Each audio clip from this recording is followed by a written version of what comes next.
बात भारत के इतिहास की, भारत के मान सम्मान की।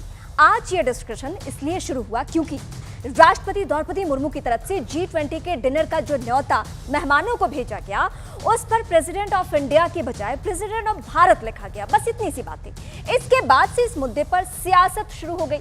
विपक्ष का आरोप यह है कि बीजेपी इंडिया गठबंधन से घबरा चुकी है और इसीलिए इस नाम के पीछे पड़ गई है। दूसरी ओर बीजेपी देश के इतिहास और हिंदुस्तानी सभ्यता की बात याद दिला रही है। यह भी हो रहा है और यही वजह है कि आज ये समझा जाए कि भारत और इंडिया में क्या फर्क और क्या समानताएं हैं। श्री राम और श्री कृष्ण की इस पावन धरा को कब किस नाम से पुकारा जाता था, आज ये हम बताएंगे। मान्यता तो यह भी है कि भगवान प्रभु श्री राम के वंशज महाराज भरत के नाम पर भारत नाम पड़ा। महाराज भरत के दौर में ही भारत का संपूर्ण विस्तार होने की मान्यताएं हैं। आपने अक्सर किसी भी हवन पूजन के दौरान पुरोहित को अक्सर ये कहते सुना होगा, जम्बूदीपे भरत खंडे आर्याव्रत देशांतर करते। इसे आप इस दौर के GPS कोऑर्डिनेशन भी कह सकते हैं और इसके जरिए अपनी लोकेशन के बारे में ईश्वर को बताया जाता था और ये प्रथा आज तक बदस्तूर जारी है।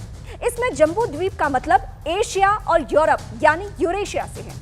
भारत खंडे यानी भारतवर्ष, जिसमें Afghanistan, Pakistan, Hindustan, Nepal, Bhutan, Myanmar, Sri Lanka, Maldives, Thailand, Malaysia, Indonesia, Cambodia, Vietnam और लाओस शामिल है।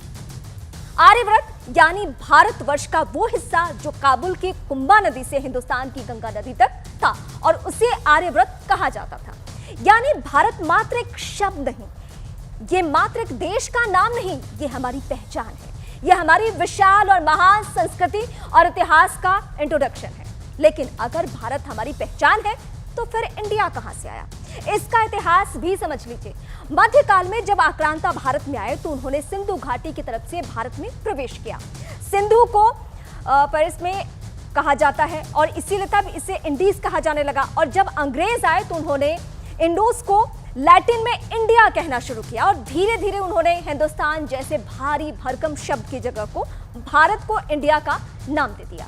यानी इंडिया शब्द हमें उन लोगों ने दिया जिन्होंने हमें 200 साल तक गुलाम बनाए रखा।